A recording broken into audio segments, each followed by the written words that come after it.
தேவி பாதையாவும் திருக்கோயிலாக மாறும்.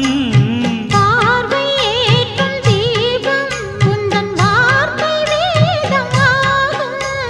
கண்கள் எழுதும் நாளும் புது காதல் ஓவியம்.